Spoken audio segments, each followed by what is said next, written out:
وعلیکم السلام آقا جان، کیسے ہیں؟ خیر و عافیت سے ہیں؟ اللہ تعالیٰ آپ کو عزت دے، سلامتی دے، بہت مہربانی آپ کی، خدا آپ کو عزت سلامتی دے، حکم کریں۔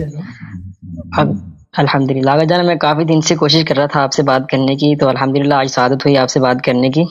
اللہ آپ کو سلامتی دے۔ کہاں سے کال کیا نام ہے بھائی؟ میں نے فیصل آباد سے کال کیا ہے، پنجاب سے، پاکستان۔ جی میرا نام اجمل رمضان ہے۔ اجمل بھائی، اللہ آپ کو سلامتی دے۔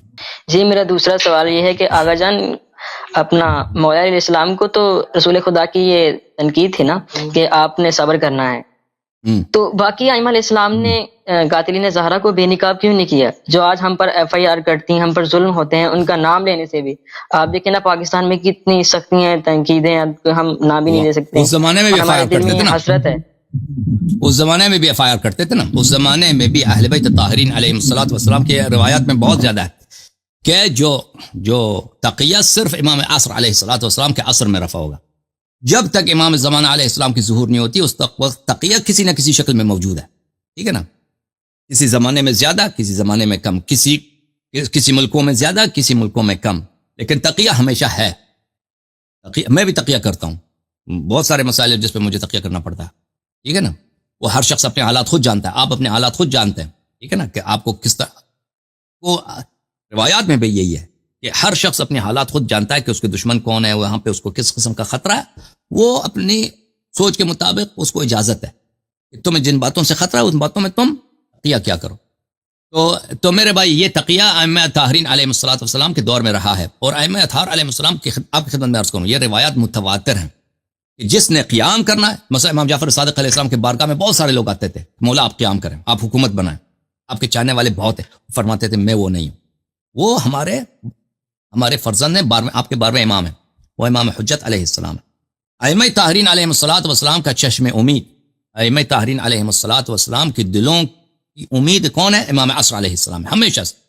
امیر المؤمنین علیہ السلام نے یہ فرمایا، حضرت بہت سارے روایات میں میرے عزیزو، حضرت زہرا سلام اللہ علیہا کو جب پیغمبر صلی اللہ علیہ وسلم مصائب سناتے تھے تو حضرت زہرا سلام اللہ علیہ بہت گریا کرتی تھیں، پیغمبر خود بھی گریا کرتے تھے، تو فوراً پیغمبر صلی اللہ علیہ وسلم زہرا سلام اللہ کو یہ دلاسا دیتی تھی، یہ مصیبت اس وقت ختم ہوگا جب آپ کے فرزند، آپ کے 11ویں فرزند، ان کا ظہور ہوگا، ٹھیک ہے نا؟ تو یہ قیام جو ہے اور کفر و نفاق کا خاتمہ، یہ باتیں کب ہوں گی؟ یہ جب مولا تشریف لائیں گے، اوکے؟ انشاءاللہ جی، انشاءاللہ۔ اوکے میرے بھائی، ختم ہے آپ کے سوالات؟ جی جی، آخری سوال تھا اگر جان میرا۔ جی بولیں۔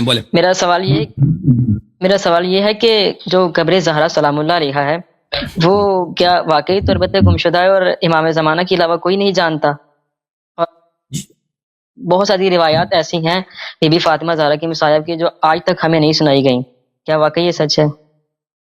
جی، مصائب تو وہی آپ کو سنائی جائیں گے جو سچ ہے نا، جو مروی ہیں، جو مروی نہیں ہے، جو واقع ہوئی ہے اور جو کتب میں درج نہیں ہے نا، یا کتب میں درج تھی ضائع ہو گئی، کیونکہ بہت ساری شیعہ کتابیں ہیں۔ کیا کہہ رہے ہیں بھائی؟ ایک منٹ، کیا دوبارہ بولیں، کیا بولا؟ میں نے کہا کچھ روایات کہتے ہیں کہ اس لیے نہیں سنائی گئی کہ ہم برداشت نہ کر سکیں شاید مومنین۔ ابھی بتاتا ہوں۔ تو بہت ساری شیعہ کتابیں تھیں پرانے زمانے میں جن کو جو ضائع ہو گئی، مفقود ہو گئی، کچھ جلائی گئی ہیں، کچھ علماء کی بھی پرواہ، اکثر بے علماء کی بھی پرواہی، کیونکہ کئی صدیوں سے شیعہ علماء کو حدیث کی پرواہ نہیں ہے، نہ پڑھتے تھے، نہ پڑھتے ہیں، نہ رجوع کرتے تھے، تو کتابیں ضائع ہونی تھی۔ شہید ثانی رحمۃ اللہ علیہ اپنے کتاب اجتہاد و تقلید والے رسالے میں کہتے ہیں، ہمارے زمانے میں کہتے ہیں کہ کسی عالم کے پاس اصول کافی تک نہیں ہے، وہ خود کہتے ہیں بھائی، شہید ثانی اپنے رسالہ اجتہاد تقلید، اصول کافی کسی کے پاس نہیں ہے۔ اور مولوی کیا پڑھتے ہیں؟ کہتے ہیں صرف شرائع الاسلام۔ شیعہ علماء صرف عرب میں عرب جو علماء ہیں شرائع الاسلام پڑھتے ہیں، محقق حلی کے فتووں کی کتاب، اسی سے لوگوں کو سناتے ہیں حلال حرام کیا، بس ختم، اس کے علاوہ نہ حدیث کچھ بھی نہیں۔ اور جو عجم کے علماء، مثلا ایران کے اور پرانے زمانے ہندوستان کے علماء بھی ایرانی سے آتے تھے، اب بھی ایران سے آتے ہیں، تو وہ صرف کیا پڑھتے ہیں؟ تصوف پڑھتے ہیں، منطق، فلسفہ، تصوف، حدیث وحدیث کسی کے پاس نہیں۔ یہ سلسلہ تو صدیوں تک چلا رہا، اگر یہ لازمی بات ہے اس میں کتابیں ضائع ہونی تھی، تو بہت ساری جو اہل بیت علیہ السلام کی باتیں ہیں حلال و حرام میں، عقائد میں، سیرہ، تاریخ میں اور مصائب میں، وہ علماء کی کم توجہی کی وجہ سے، اجتہاد کی مصیبت کی وجہ سے ضائع ہو گئی، اور بعض دشمنوں نے بھی ہمارے لائبریریز وغیرہ جلا دیا. تو وہ لیکن اصل جو بڑا اس میں جو عنصر ہے وہی علماء کی بے توجہی ہے، مکتب اجتہاد ہے. اب اہل بیت علیہ الصلوۃ والسلام کے مصائب جو نقل نہیں ہوئی ہیں تو لازمی بات ہے، ہم تو سب مصائب، کوئی نہیں کہتا کہ سب مصائب نقل ہوئی ہیں. بی بی سلام اللہ علیہ نے فرمایا صبت علیہ مصائب لو انہا صبت علی الجبال علی الایام لسرن لیالیا. اوکے، ہم ان کی مصیبت کو نہیں سمجھ سکتے، اور آپ نے جو فرمایا کہ ان کے مصائب اس لیے نقل نہیں ہوئے کہ لوگ برداشت نہیں کر سکیں گے، مجھے نہیں معلوم، میں نے کسی حدیث میں نہیں دیکھا، ہو سکتا ہے کسی روایت میں ہو. اب آپ نے کہا کہ ان کا قبر واقعاً مخفی رکھا گیا. جی ہاں، ان کا قبر مخفی ہے، ان کا قبر شریف مخفی ہے. کہاں پر ہے؟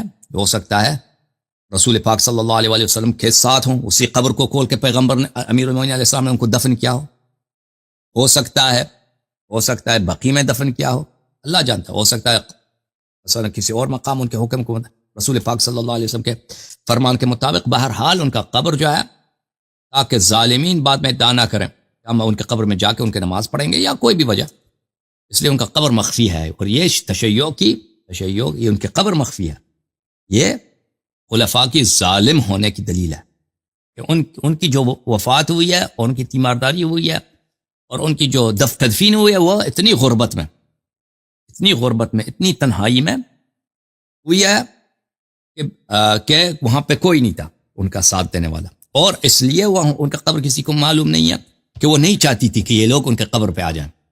یہ جو ظالم ہے جنہوں نے ان پہ ظلم کیا نا، جو بی بی پہ ظلم کرتا ہے وہ اہل بیت علیہ السلام پہ ظلم کرتا ہے، وہ تو سب جانتے ہیں وہ کافر ہوتا ہے، وہ مسلمان ہی نہیں ہوتا. ٹھیک ہے نا، تاکہ یہ حجت قیامت تک رہے. بی بی سلام اللہ علیہ نے یہ اپنے عمل سے یہ وہ جہاد کیا نا، وہ جہاد کیا کہ اپنے بابا کا دین، ان کا بابا کا دین جو یرغمال بن چکا ہے چوروں کے ہاتھ میں، اپنے بابا کے تمام زحمات کو بی بی سلام اللہ علیہ نے اپنی شجاعت سے، اپنی بہادری سے، اپنے خطبہ فدقیہ سے، مطالبہ فدق سے، اور پھر اپنی مظلومیت سے، پھر اپنی